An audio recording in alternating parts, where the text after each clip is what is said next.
Super star Mahesh బాబుతో Rajamouli cinema మీదే మళ్ళీ అందరి అటెన్షన్ వెళ్ళింది. ఆఖరికి బాలీవుడ్ లో RRR ప్రమోషన్ కి వెళ్లిన మహేష్ ఫ్యూచర్ ప్రాజెక్ట్ సంగతేంటని రాజమౌళికి ప్రశ్నలు ఎదురవుతున్నాయట. అయితే ఆ విషయంలోనే ఇప్పుడు క్రిస్టల్ క్లారిటీ వచ్చేసింది. కొత్త ఏడాది సరికొత్త న్యూస్ సిద్ధమైందని తెలుస్తోంది. సూపర్ స్టార్ మహేష్ బాబు సర్కారు వారి పాట పెండింగ్ షూటింగ్ ఫిబ్రవరి నుంచి షురూ కాబోతోంది.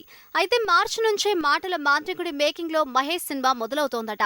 ఆ తర్వాత ఏంటి అంటే అంతా దసరా వైపే చూస్తున్నారు. రాజమౌళి మేకింగ్ లో మహేష్ బాబు సినిమా మీదే ప్రచారం పెంచారు. సరిలేరు నీకెవరు అంటూ లాస్ట్ టైం బాక్స్ ఆఫీస్ ని కుదిపేసిన మహేష్ బాబు చేతిలో ఇప్పుడు ముచ్చటగా 3 సినిమాలున్నాయి. సర్కారు వారి పాట పూర్తిగా వస్తోంది. ఆ తర్వాత త్రివిక్రమ్ ప్రాజెక్ట్ పట్టాలెక్కబోతోంది. ఆ తర్వాతే జక్కన్న మేకింగ్ లో పాన్ ఇండియా ప్రాజెక్ట్ మొదలవుతోంది. RRR తర్వాత రాజమౌళి తీయబోయే సినిమాలో మహేష్ బాబు దూకుడు పెంచిపోతున్నాడు. దసరాకే ఈ సినిమా టైటిల్ తో పాటు టోటల్ కాస్ట్ అండ్ క్రూని అనౌన్స్ చేస్తారట. సౌత్ ఆఫ్రికా అడవుల్లో అద్భుతాల వేట అంటూ స్టోరీ లైన్ కూడా ప్రచారంలో ఉంది. అయితే రాజమౌళి మాత్రం ఇండియానా జోన్స్ క్రిస్టర్ స్కల్ ప్రేరణతో ఓ కథ సిద్ధం చేసుకున్నాడంటున్నారు. సౌత్ ఆఫ్రికా నేపథ్యంలో ఆ కథ తెరకెక్కిపోతోంది. రాజమౌళి మేకింగ్ లో మహేష్ బాబు చేయబోయే ప్రాజెక్టు దసరాకు లాంచ్ అవుతుందట. అదే రోజు టైటిల్ అనౌన్స్ చేస్తారు.